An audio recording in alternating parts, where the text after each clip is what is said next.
5절 함께 보십니다. 시작. 형제들아, 내가 너희에게 나아가 하나님의 증거를 전할 때 말과 죄의 아름다운 것으로 아니하였나니 내가 너희 중에서 예수 그리스도와 그가 십자가에 못 박히신 것 외에는 아무것도 알지 아니하기로 작정하였습니다.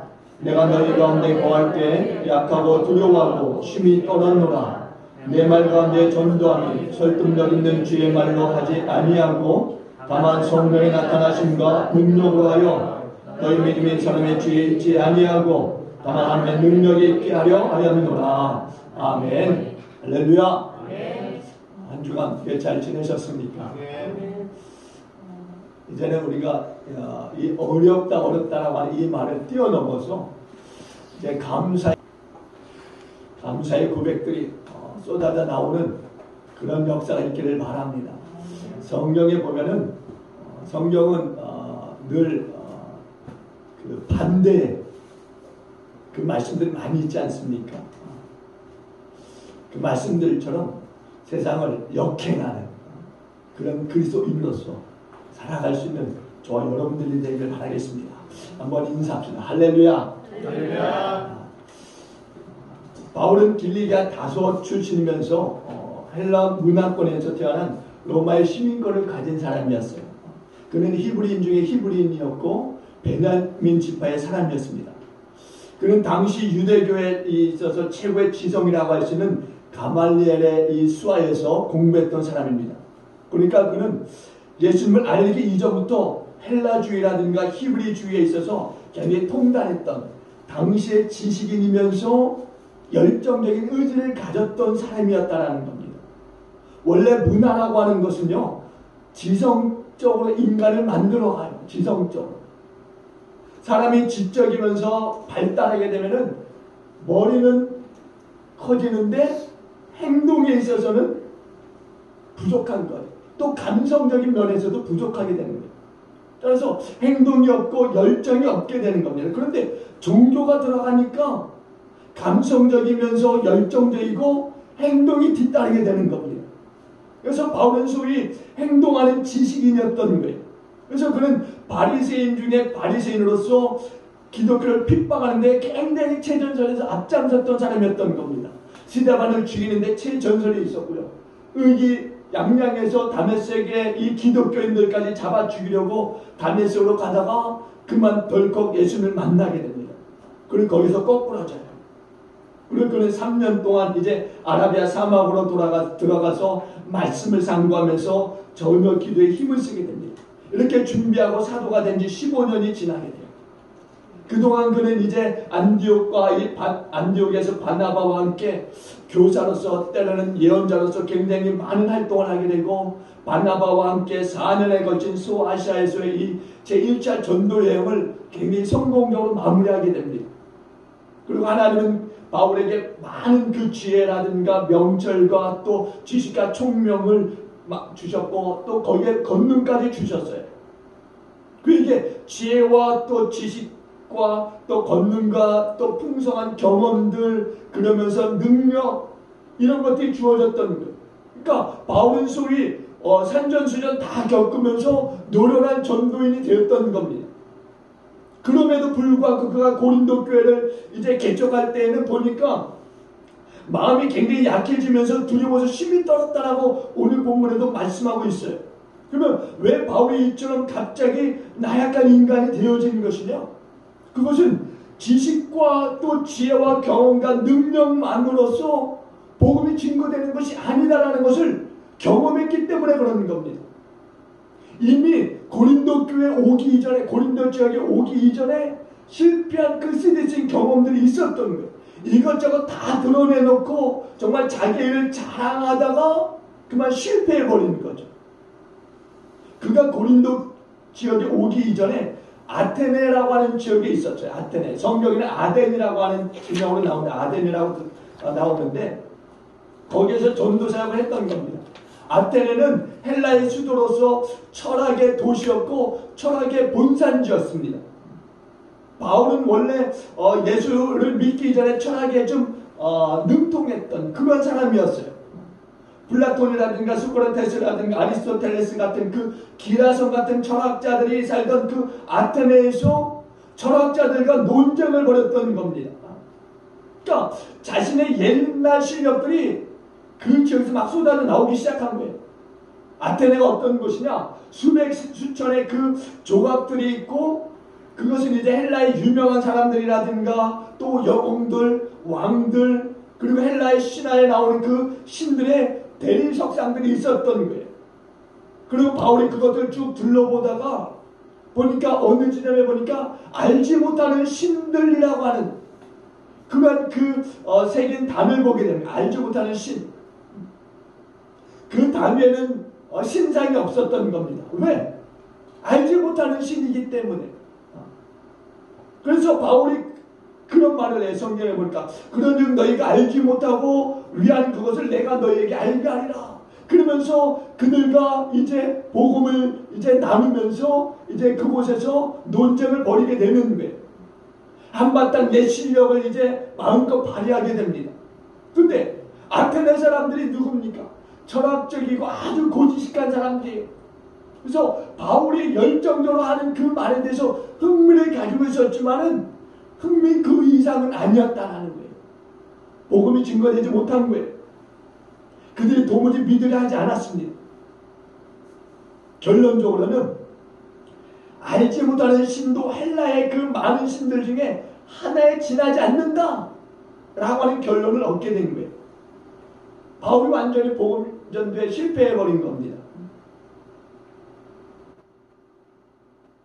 바울이 어떤 사람이에요? 가는 곳마다 이미 1차 전도 여행에 대박이 났었어요. 그리고 이제 이 헬라 지역인 이 아테네에서 복음을 전했던 겁니다. 그런데 그렇게 가는 곳마다 전도하고 교회를 세웠던 이 바울이 아테네 지역에서만큼은 한 사람도 구원하지 못하고 교회도 세우지 못하고 복음 전도의 실패를 맛보게 된 겁니다. 그러면서 이제 고린도 지역으로 넘어가게 되는 거예요. 고린도는 어떤 지역이냐? 아테네에서 버스로 1시간에 2시간 정도 소요되는 그런 지역입니다. 이곳 역시도 학문과 문화가 굉장히 발달한 곳이면서 상업지역이에요. 상업지역. 무역으로 굉장히 번성한 도시였습니다. 그런데 이렇게 무역으로 번성하다 보니까 많은 무역상들이 들어와 있는 거예요. 그러니까 세계 여러 민족들이 섞여 살고 유대인들도 많이 있었던 겁니다. 소위 당시에 이 국지항구라고 할 수 있을 정도의 거대한 그런 번성한 도시라고 볼 수 있는 거예요. 그런데 이곳에도 신상이 많은 거예요. 우상 숭배의 성한고, 그리고 노예제도가 있었고, 도덕률은 말로 할 수 없을 정도로 땅에 떨어져 있는 그런 지역이었던 거예요. 아테네에서의 이 선교 실패 후에 바울이 이곳에서 이제 복음을 전하려고 하는데 그때의 생각들 인해서 마음이 굉장히 무거워지는 겁니다. 두려운 생각들이 먼저 앞서게 되고, 그러니까 소극적인 사람이 되어지는 거예요. 그 이전까지는 뭔가 굉장히 복음에 대해서 굉장히 자신 있고 뭔가 복음에 대해서 소신 있게 굉장히 앞서 나갔는데 한번 실패를 맛보고 나니까 이 다음 지역에서는 굉장히 소심한 사람이 되어지는 겁니다. 근데 그곳에서 이제 브리스길라와 아굴라를 만나게 돼요. 이 부부는 유대인이었지만 로마에 살고 있었습니다. 그러다가 이제 비로마인들은 로마를 떠나라고 하는 황제의 명을 받고 고린도 지역으로 넘어왔던 사람들이에요. 이들의 직업은 바울과 같이 천막을 만드는 그러한 일을 했습니다. 그래서 바울과 함께 이제 그 일을 하면서 겨우 안식일에는 이제 회당에 나가서 복음을 전하는 일들을 했던 거예요. 그렇게 간간히 복음을 전하는 일들을 하다가 성령께서 바울에게 강력하게 역사하시는 거죠. 어째서 두려워하면서 잠잠하고 있느냐? 이 성경에는 구원받을 내 백성이 많느니라. 너는 나가 담대히 말씀을 전하라고 하는 성령의 음성을 듣게 됩니다. 그러면서 바울이 어떻게 하느냐? 그 음성에 순종해서 많은 사람들에게 이제 복음을 전할 때 많은 사람들이 주께 돌아온 역사를 보게 되는 거예요. 그래서 고린도 교회를 세우게 되는 겁니다. 이렇게 이제 2차 전도 여행 중에 이제 고린도에 이제 1년 반을 머물면서 이제 복음을 전해 세운 교회가 고린도 교회라는 거예요. 그러면서 이제 1년 반 동안에 이제 세워진 이 교회를 이제 3차 전도여행을 위해서 떠나게 되는 겁니다. 이제 3차 전도여행을 해서 떠나고 이제 에베소 지역에 이제 3년 동안 머무는 가운데 고린도 교회에 대한 이 분쟁의 이 소식이 들려오는 거예요. 그래서 에베소 지역에서 고린도 교회를 향해서 편지를 쓰게 되는데 이 편지가 뭐냐? 바로 고린도전서라는 고린도전서. 바울이 이 편지에서 고린도 교회의 문제를 하나하나 이제 이야기하면서 그에 대해서 복음의 원리에 입각해서 이제 해결책을 이야기하게 됩니다. 고린도 교회로 하여금 이제 복음의 원리를 잘 터득해서 그 원리에 따라서 살아감을 통해서 온전한 교회를 이루기를 소원하는 바울의 마음이 이 고린도 전서에 담겨져 있는 거예요. 그러면서 그 첫 번째 문제를 다루고 있는데 1장 10절로 4장까지가 바로 고린도 교회의 이 첫 번째 문제라고 했으니 단파 문제를 지적하고 있는 단파 문제. 글로의 집을 통해서 고린도 교회에 많은 문제가 있는데 그 중에 단파 문제가 아주 심하다는 거예요. 이 단파 문제가 교회의 연합이라든가 하나됨을 깨뜨리고 있다라고 하는 소식을 전하는 겁니다. 그래서 바울이 이 단파 문제의 소식을 듣고서 그 문제를 해결하고자 교회 공동체의 하나됨과 연합함을 애쓰고자 이렇게 편지를 이제 쓰고 있는 겁니다. 특별히 바울이 자신의 예를 들어서 이야기하는데 뭐라 그러냐? 너희들이 바울파다라고 이야기하는데 너희들이 추구하는 이 나 바울이 언제 너희들의 죄를 대속하기 위해서 십자가에 죽었느냐? 십자가에서 죽으신 분은 예수 그리스도이시지 않느냐? 라고 하면서 또다시 이야기를 너희가 바울의 이름으로 세례를 받았느냐? 너희가 성삼위 일체 되신 하나님의 이름으로 세례를 받은 것이 아니냐? 그러면서 너희들이 이처럼 단파를 이루는 것은 그리스도의 몸을 갈기갈기 찍는 그러한 불신앙의 모습이 아니냐라고 꾸짖고 있는 겁니다. 그러면서 바울은요 고린도 교회에서 세례를 몇 사람에게 주지 않은 것에 대한 그런 것에 대해서 다행으로 여기면서 감사했다라는 거예요. 왜냐하면 사람들이 자기에게 세례를 주는 그 사람을 굉장히 좋아하면서 그 사람을 중심으로 해서 단파를 이루기 시작했던 거예요. 그래서 바울은 세례를 위해서가 아니라 자기가 이곳에 온 것은 복음을 전하기 위해서 왔다라고 하는 사실에 대해서 분명하게 이야기하고 있는 겁니다. 그러면서 바울이 증거하는 복음, 십자가의 도에 하나님의 그 참된 지혜가 나타나고 있음을 증거하고 있어요. 십자가의 도에 나타난 이 하나님의 지혜가 유대인에게는 꺼리끼는 것이 되면서 이방인에게는 미련하게 보인다는 거죠. 그런데 십자가의 도가 무엇입니까? 십자가의 도가 하나님의 참된 지혜라는 것을 우리가 알지 않습니까? 여러분, 십자가의 도라고 하는 것은 유대인의 지혜라든가 세상의 지혜로 나타나는 것이 아니에요. 고린도 교회를 보게 되면은 사실 고린도 교회 이 성도들은 세상에서 굉장히 비천하고 때로는 어리석은 백성들이었어요. 근데 하나님의 능력으로 말미암아서 존귀한 백성이 되어졌습니다. 하나님이 이렇게 고린도 교회를 비천한 사람을 택해서 존귀한 사람으로 세우신 이유가 무엇입니까? 바로 세상의 것으로 하나님 앞에서 자랑하지 못하게 함이라고 말씀하고 있는 거예요. 오직 예수 그리스도로 말미암아서 자랑하게 하시기 위함이라는 겁니다. 따라서 사실 이제 세상의 지혜가 아닌 이제 예수 그리스도 안에서 나타나신 하나님의 지혜를 추구하는 예수 그리스도를 자랑해야 되는 거예요. 이게 오늘 고린도전서 1장의 그 내용들입니다. 그러면서 2장으로 넘어와서는 이제 바울이 자신이 이처럼 증거한 복음이 무엇인지에 대해서 설명을 하게 되는 거예요. 그리고 자신이 어떤 자세와 방법으로 어떻게 고린도 교회에서 복음을 증거하며 교회를 세우게 됐는지를 설명하게 됩니다. 그래서 2장 1절에 보니까 이렇게 증거해요. 2장 1절 우리 함께 다 같이 볼까요? 2장 1절.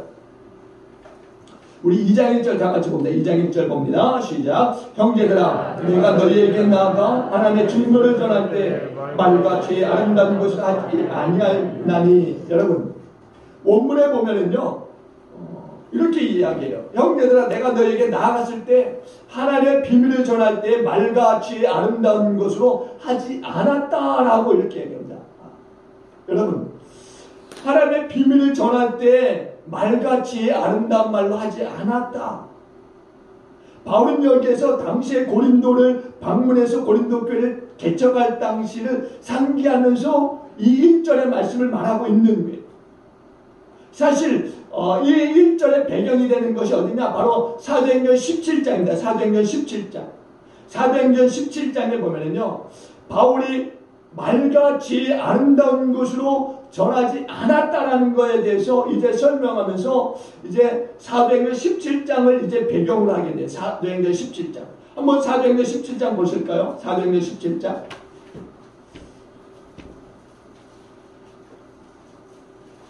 사도행전 17장 보면요, 이제 16절부터 34절까지인데 혹시 찾으신 분 있으면은 빠르게 한번 읽어주시겠습니까? 사도행전 17장 16절에서 34절까지 좀 빠르게 큰 목소리로 읽어주실래요? 누가? 바울이 아덴에서 그들을 기다리다가 그 성의 우상이 가득한 것을 보고 마음에 격분하여 이 땅에서는 유대인과 경건한 사람들과 또 장소에서는 날마다 만나는 사람들과 변론하니 어떤 에파프로스와 또한 철학자들로 또 바울과争論할 때 어떤 사람은 이르되 이 말쟁이가 무슨 말을 하고자 하느냐 하고 어떤 사람은 이르되 이방신들을 전하는 사람인가 보다 하니 이는 바울이 예수와 부활을 전하기 때문이라. 그를 붙들어 그를 붙들어 아레오바고로 가며 말하기를 내가 말하는 이 새로운 가르침이 무엇인지 우리가 알 수 있겠느냐. 내가 어떤 이상한 것을 우리 귀에 들려주니 그 무슨 뜻인지 알고자 하노라 하니 모든 아덴 사람과 거기서 나그네 된 외국인들이 가장 새로운 것을 말하고 듣는 것이 위에는 달리 시간을 쓰지 않음이더라. 바울이 아레오바고 가운데 서서 말하되 아덴 사람들아 너희를 보니 범사의 종교심이 많도다. 내가 두루 다니며 너희가 이해하는 것들을 보다가 알지 못하는 신에게라고 새긴 담도 보았으니 그런즉 너희가 알지 못하고 이해하는 그것을 내가 너희에게 알게 하리라. 우주와 그 가운데 있는 만물을 지으신 하나님께서는 천지의 주제시니 손으로 지은 전에 계시지 아니하시고 또 무엇이 부족한 것처럼 사람의 손으로 섬김을 받으시는 것이 아니니 이는 만민에게 생명과 호흡과 만물을 친히 쓰시는 이심이라. 인류의 모든 족속을 한 혈통으로 만드사 온 땅에 살게 하시고 그들의 연대를 정하시며 거주의 경계를 안정하셨으니 이는 사람으로 하나님을 더듬어 찾아 발견하게 하려 하심이로되 그는 우리 각 사람에게서 멀리 계시지 아니하도다. 우리가 그를 힘입어 살며 기동하며 존재하느니라. 너희 시인 중 어떤 사람들의 말과 같이 우리가 그의 소생이라 하니 이와 같이 하나님의 소생이 되었은즉 하나님을 금이나 은이나 돌이나 사람의 기술과 고안으로 새긴 것들과 같이 여길 것이 아니니라. 알지 못하던 시대에는 하나님이 간과하셨거니와 이제는 어디든지 사람에게 다 명하사 희귀하라 하셨으니 이는 정하신 사람으로 하여금 천하를 공의로 심판할 날을 작정하시고 이에 그를 죽은 자 가운데서 다시 살리신 것으로 모든 사람에게 믿을 만한 증거를 주셨음이니라 하니라. 34절까지요. 그들이 죽은 자의 부활을 듣고 어떤 사람은 조롱도 하고 어떤 사람은 이 일에 대하여 내 말을 다시 듣겠다 하니 이에 바울이 그들 가운데서 떠나매 몇 사람이 그를 가까이하여 믿으니 그 중에는 아레오바고 발리 디오누시오와 가마리라는 하는 여자와 또 다른 사람도 있었더라. 아멘. 고린도 선교 바로 이전에 바울이 아테네에서 선교를 한 거예요. 오늘 이 말씀이 그 말씀입니다. 아테네라고 하는 이 지명이 바로 아테네를 이야기하는 거예요. 근데 바울이 헬라 철학이 가장 탁월하게 발전했던 이 아테네 도시에서 헬라의 이 철학자들을 의식해서 복음의 근본 원리를 설명하는 데 있어서 어떻게 하느냐, 자신의 지식이라든가 웅변력을 동원해서 복음을 설명했던 거예요. 그 결과가 어떻게 나타나느냐? 열매가 없게 됩니다. 열매가. 사실 열매를 많이 거두지 못한 결과를 얻게 된 거예요. 어떻게 보면 실패했다라고 볼 수 있는 거죠. 그러면서 그 다음 선교지였던 고린도 쪽으로 넘어가게 된 거예요. 근데 아테네에서처럼 고린도에서는 말과 지혜의 아름다운 것을 복음을 증거하지 않기로 작정했다라는 거예요.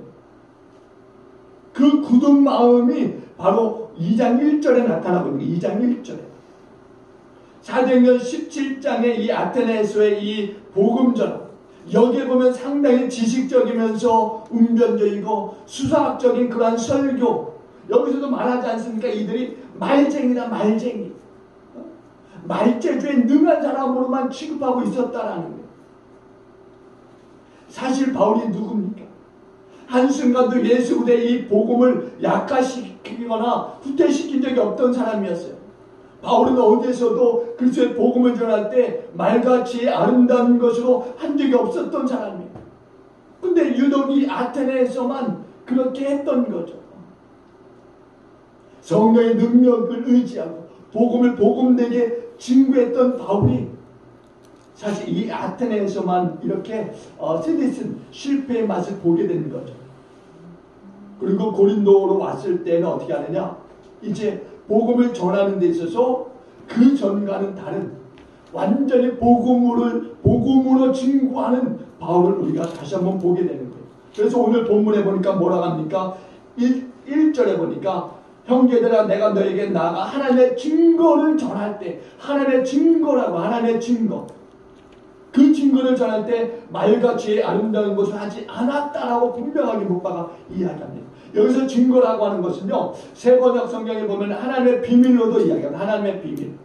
또 오늘 보면 2장 7절에서는 보니까 은밀한이라고 해요. 은밀한. 근데 여기서 증거라든가 비밀이라든가 은밀한이라고 하는 이 말들은 다 별 차이가 없는 말씀들이에요. 왜냐하면 하나님의 복음들을 가리키는 말이기 때문에, 하나님의 복음을 가리키는 말들이기 때문에 그래요. 다시 말해서 바울은요, 고린도 교회에 가서 말과 지혜의 아름다운 것으로 하지 않았는데 무엇으로 했느냐라고 하는 거죠. 무엇으로 했느냐 그럼 그게 바로 하나님의 복음이다. 하나님의 복음. 하나님의 복음으로 했다는, 하나님의 복음으로. 바울의 바로 그 전한 복음의 핵심이 여기 있는 거예요. 바울이 전한 복음의 핵심.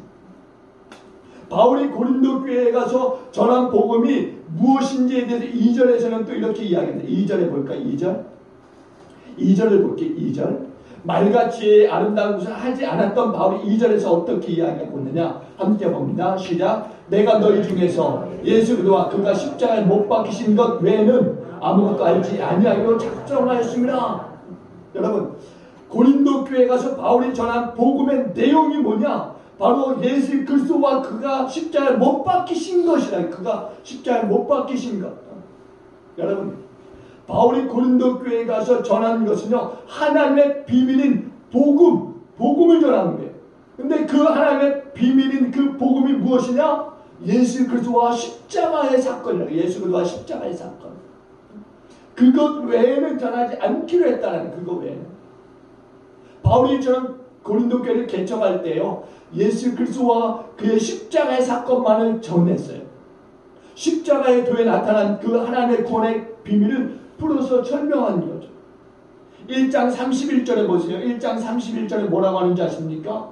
1장 31절 볼까요? 고린도전서 1장 31절 한번 다 같이 봅니다. 시작. 기록된 바 자랑하는 자는 주 안에서 자랑하는 함과 같게 하려 함이라. 아멘. 자랑하는 자는 주 안에서 자랑하려 함과 같게 함이라고 말씀하고 있어요. 여러분, 바울이 자랑했던 것은 다른 게 아니에요. 예수 그리스도뿐이라는, 예수 그리스도뿐이라는 거예요. 이 예수 그리스도 안에서 하나님이 내신 십자가의 도가 하나님의 비밀인 거예요. 그런데 이 하나님의 비밀은 이전까지는 감추어졌던 비밀이에요. 감추어졌던 비밀. 만세 전부터 하나님이 우리의 영광을 위해서 미리 정하신 하나님의 구원의 비밀이지만 예수 그리스도 이전까지는 감추어졌던 비밀이에요. 감추어졌던 비밀. 그런데 하나님은 바로 이 자신의 이 비밀을 예수 그리스도와 십자가의 사건을 통해서 세상에 드러내시었다라는 거죠. 예수 그리스도를 통해서 하나님의 구원의 일을 이루시기 위해서 이전에는 비밀이었지만은 이제 예수 그리스도를 통해서, 그리고 그 십자가와 그 피를 통해서 이제 하나님의 비밀이 더 이상 비밀이 아닌 것이 되어졌다라는 거죠. 예수 그리스도가 세상에 드러남으로써 하나님의 비밀 또한 세상에 드러나게 된 것입니다. 하나님 예수 안에서 십자가의 사건에 나타나신 이 비밀, 이 비밀이 뭡니까? 세상을 구원하는 은혜의 일, 세상을 구원하는 은혜의 일. 죄인들이 예수 그리스도를 통해서 제사함을 받고 하나님의 영광의 나라에 참여하는 이 구원의 일, 이걸 말씀하는 거죠. 이전에는 전혀 다른 새로운 시대에 살게 하는 하나의 복된 은총의 그 일들이 이 하나님의 비밀을 통해서 나타나고 있는 거예요. 여러분, 예수 안에서 세상에 주어진 이 하나님의 이 비밀, 이 십자가에도 바로 고린도 교회에서 어둠이 지배하고 세상의 거짓된 사상이라든가 철학에 사로잡혀 있었던 그 사람들에게 하나님의 비밀을 통해서 어떻게 해요? 그들을 어둠에서 끄집어내는 거예요. 이제 세상의 거짓된 그 사상과 철학에 머물게 하지 않고 이제 하나님의 비밀 안에 거하게 했다라는 거죠. 그러니까 그 고린도 교회의 그 사람들은 세상의 그 거짓과 철학 그 사상 속에 머물러 있던 사람들이 아니라 이제 참생명의 나라로 들어오게 된 사람들인 거죠. 예수 그리스도의 몸인 교회로 그들이 우뚝 세워지게 되는 거예요.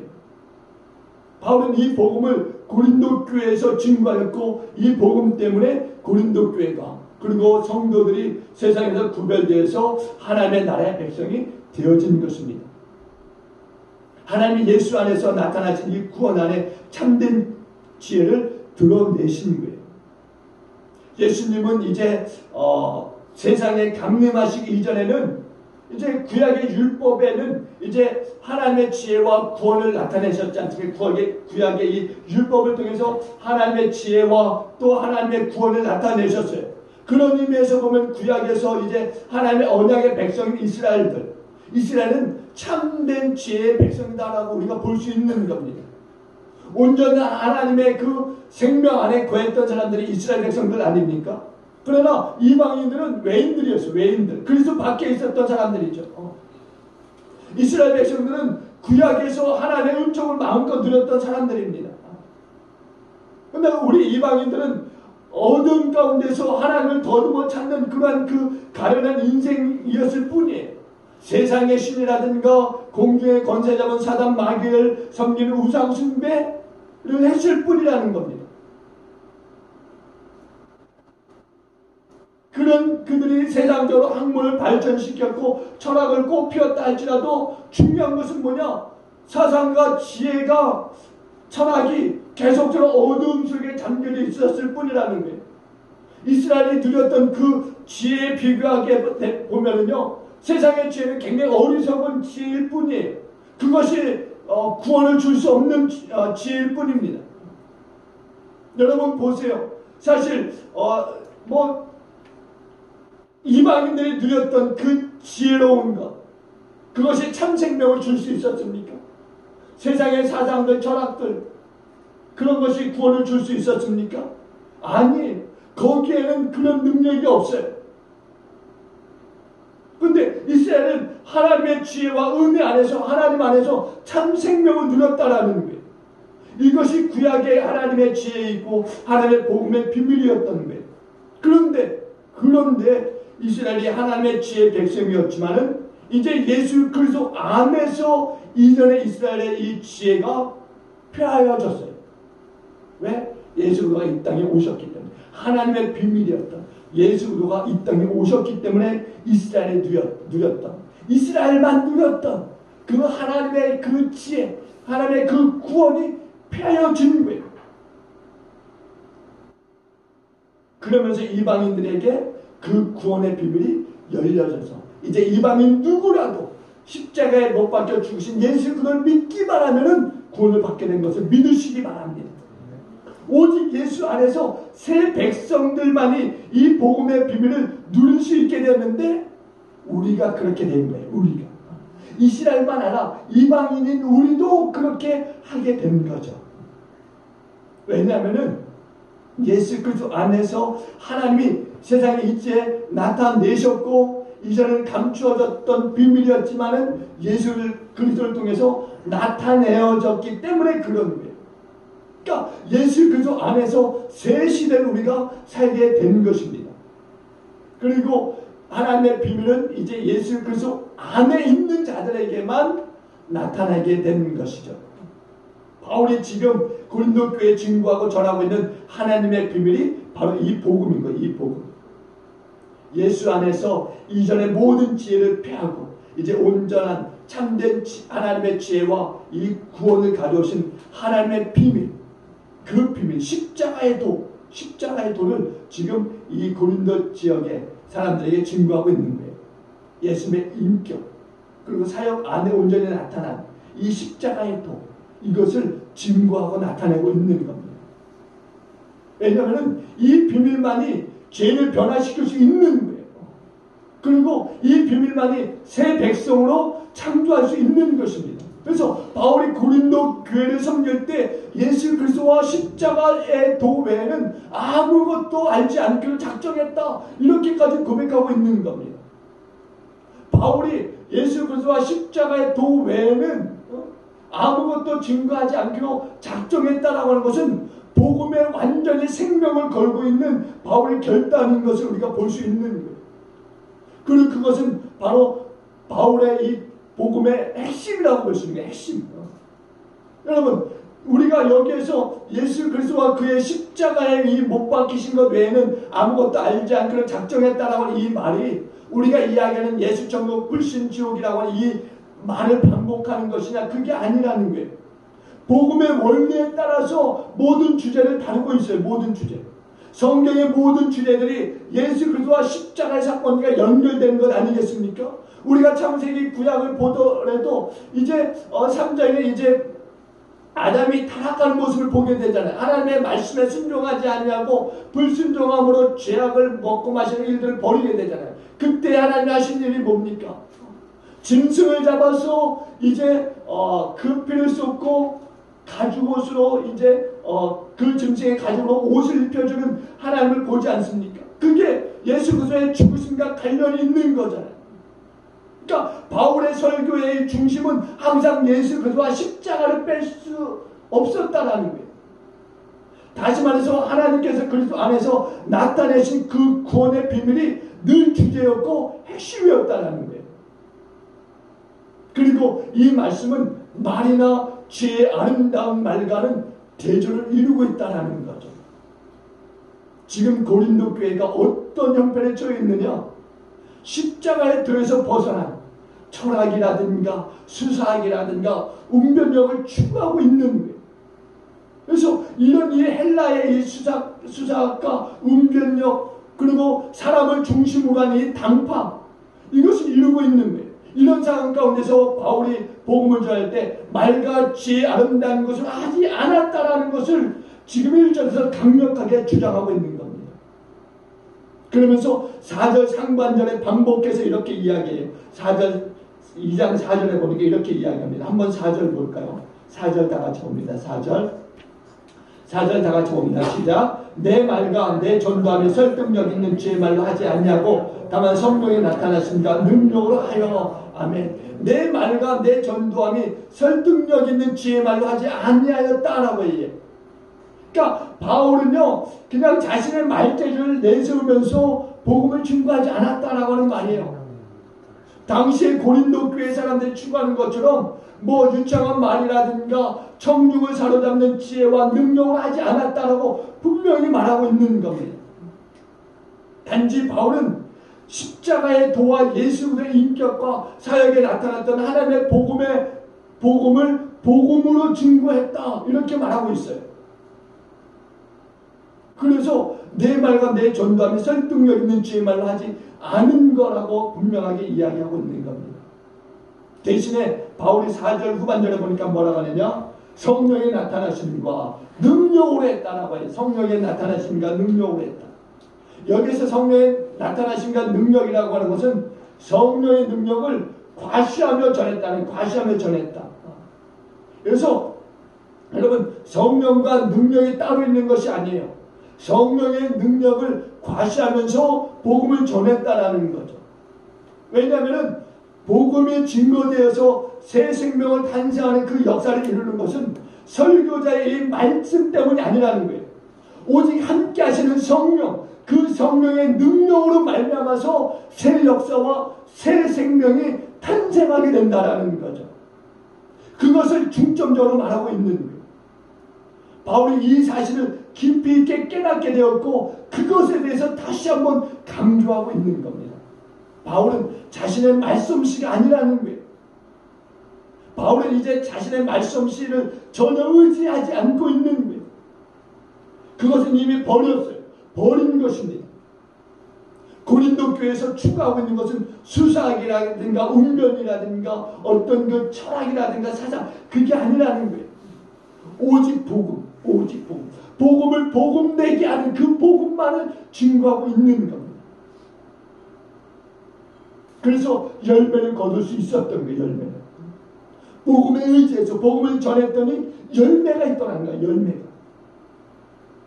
예수 그리스도와 십자가의 도가 온전히 선포될 때 성령께서 능력으로 나타나는 것을 믿으시길 바랍니다.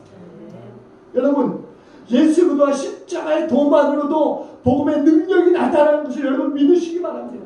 다른 쓸데없는 이런 바울과 같이 아담에서의 그 실패의 경험, 많은 그 말재주를 통해서 사람을 변화시킬 수 있을 거라고 생각하지만 그건 큰 오산이라는 거예요. 청중들은 성령의 그 나타나심을 통해서만 역사되는 것을 여러분 믿으시기 바랍니다. 바울이처럼 수사학과 세상의 지혜를 가지고 호소하는 그 복음을 전한 것이 아니에요. 오직 성령의 능력을 의지하면서 복음을 증거했다는 거예요. 왜냐? 5절에 보니까 그 이유가 있습니다. 5절 다 같이 볼까? 5절 다 같이 봅니다. 왜 성령이 나타나십니까? 능력으로만 증거했느냐? 5절 다 같이 봅니다. 시작. 너희 믿음이 사람의 지혜에 있지 아니하고 다만 하나님의 능력이 있게 하려 하였노라. 아멘. 하나님의 능력이 있게 하기 위해서 오직 성령이 나타나신가 능력으로만 복음을 증거했다. 이렇게 말하고 있는 거예요. 여러분, 저와 여러분들도 그래야 될 줄로 믿습니다. 사람의 지혜에 있지 않다라는 것을 우리가 다시 한번 분명히 깨달아 알아야 될 줄로 믿습니다. 고린도 교회는요, 하나님의 능력에 붙잡혀서 새 시대의 교회로 우뚝 설 수 있었던 거예요. 근데 고린도 교회가 성령으로 시작했다가 지금 육체로 지금 변해가고 있는 상황에 있는 거예요. 복음의 능력이라든가 성령의 능력이라든가 하나님의 능력에서 벗어나서 헬라의 이 문화 그리고 그 철학을 추구하면서 말 잘하는 수사학이라든가 은변력에 뛰어난 그 스승들을 중심으로 해서 분파를 지금 이루고 있는 거예요.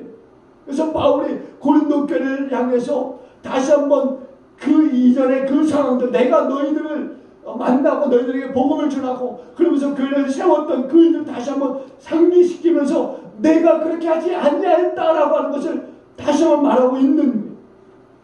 그러면서 거기서 빨리 돌이켜 회개하고 다시 건강하고 완전한 교회에 한 해 된가 일치를 이루라고 그렇게 권면하고 있는 것입니다. 여러분, 하나님의 참된 지혜라고 하는 것은 오직 복음 안에만 있는 것을 믿으시기 바랍니다. 세상 철학과 어떤 지식과 사상 이런 것들이 매력은 있을 수 있어요. 그러나 그런 지식과 지혜나 사상은 어리석을 뿐이라는 거예요. 구원과 생명을 주지 못하는 것은 어리석은 것뿐인 거예요. 여러분, 율법, 구약의 율법까지도 예수 그리스도가 나타나기 이전에는 생명과 구원이었지만 예수 그리스도가 나타남으로 인해서 어떻게 됐습니까? 그것마저도 폐하여진 거예요. 그것마저도. 하나님 이스라엘 백성들만을 위해서 구약의 율법을 허락하셨잖아요. 그리고 이스라엘 백성은 그 안에서 구원과 참 생명을 얻어 누렸잖아요. 근데 예수 그리스도가 오심으로 말미암아서 그것마저도 폐하졌어요. 이제는 오직 예수 그리스도가 십자가뿐이라는 거예요. 오직 예수 그리스도가 십자가뿐이라는 거예요. 거기에서 예수 그리스도가 나타내신 그 지혜라든가 그 구원의 비밀만이 우리를 살릴 수 있다. 이렇게 말씀하고 있는 거예요. 왜냐하면 하나님의 이 참생명의 이 길을 십자가의 도에서 나타내셨기 때문이에요. 바로 십자가의 도가 세상의 지혜로 보면 어리석은 일이라는 거예요. 미련한 방법이라는 겁니다. 그러나 여기에 하나님의 지혜가 담겨져 있는 것을 믿으시기 바랍니다. 십자가의 도에 나타난 복음만이 세상을 바꿀 수 있고 또한 생명을 줄 수 있는 것을 믿으시기 바랍니다. 복음의 선포만이 새 생명의 역사를 일으킬 수 있는 줄로 믿습니다. 오늘날 우리가 교회를 생각할 때 지금 교회 상황이 어떠한가? 십자가의 도가 잘 나타나고 있는가? 예수 그리스도의 십자가가 나타나고 있는가? 복음이 복음되게 증거되고 있는가? 우리 그렇다라고 쉽게 이야기할 수 없다라는 거예요. 굉장히 윤리적이면서 도덕적인 그런 교훈들이 얼마나 많이 쏟아지고 있습니까? 하나님이 예수 그리스도 안에서 이루신 구원의 비밀이 예수 그리스도와 십자가를 통해서 나타나고 있는데 그 복음이 증거되고 있는가? 여러분 설교 시간에 죄성을 드러내는 설교를 하면 여러분들 그 말씀을 온전히 받아들이고 있습니까? 아니에요. 성도들이 그거에 대해서 굉장히 불편해합니다. 우리의 죄성을 지적하고 또 그 죄성을 드러내는 설교를 들을 때 마음이 불편해요. 죄성을 도려내려 하고 드러내려고 하면 그 말씀을 들을 때 굉장히 거부감을 느낀다는 거예요. 오히려 죄성을 덮어주고 위로의 말씀을 전하고 하면 굉장히 은혜 받았다라고들 이야기합니다. 그러나 하나님이 이루신 이 구원의 비밀은 오직 예수 그리스도와 십자가만을 통해서 나타난다고 하는 것을 우리는 잊지 말아야 된다는 거예요. 여러분 생각해 보세요. 계속적으로 말씀을 증거할 때 십자가만을 이야기해도 우리는 그것이 은혜가 되어야 될 줄로 믿습니다. 왜? 우리는 십자가를 벗어날 수 없기 때문에. 십자가라고 하는 얘기만 들어도 우리 안에 가슴이 두근거려야 되는 거예요. 왜? 그 안에 예수 그리스도가 있으니까. 그 안에 예수의 피가 있으니까.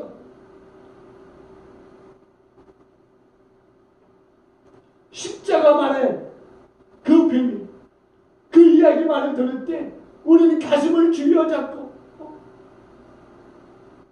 우리는 슬퍼하고 그 십자가를 통해서 주님이 어떻게 하셨는가 우리가 되새길 때 우리 애통할 수밖에 없는 것 아니겠습니까? 십자가는 지루하고 따분하고 때로는 고리따분하고 하품하게 하는 그런 말씀이 아니라는 거예요. 오직 십자가 예수 그리스도 안에서만이 하나님이 말씀하신 하나님의 비밀이 나타날 수 있는 거예요. 사랑하는 교회 여러분, 우리가 사순절을 지내면서 복음만이 우리의 생명을 생명되게 할 수 있다는 것을 잊지 마시길 주님으로 축원을 드립니다. 그리고 오직 복음만을 의지하시는 저와 여러분들에게 주님으로 다시 한번 축원을 드립니다. 그래서 오직 예수 그리스도 안에서 십자가만을 붙들고 참 생명의 삶을 누리시는 저와 여러분들에게 다시 한번 주의 이름으로 간곡히 축원을 드리겠습니다. 기도하십니다. 좋으신 하나님, 우리가 다시 한번 예수 그리스도와 십자가의 도를 생각할 때 우리가 다시 한번 첫사랑을 회복할 수 있게 하여 주시옵소서. 우리 안에 그동안 바라보지 않았고 또 바라보기 싫어했던 그 십자가를 다시 한번 우리 안에서 끄집어내서 볼 수 있게 하여 주시고 다시 한번 그 십자가를 부여안고 힘있게 올 수 있는 우리가 되시도록 하나님 축복하여 주옵소서.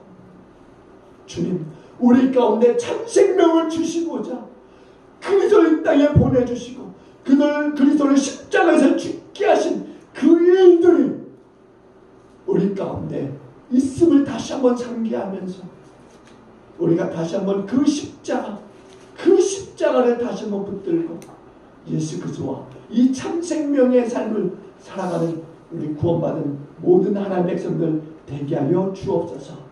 그렇게 하실 것을 믿사옵고 예수님 귀하신 이름으로 함께 축복하며 기도 올려옵나이다. 아멘.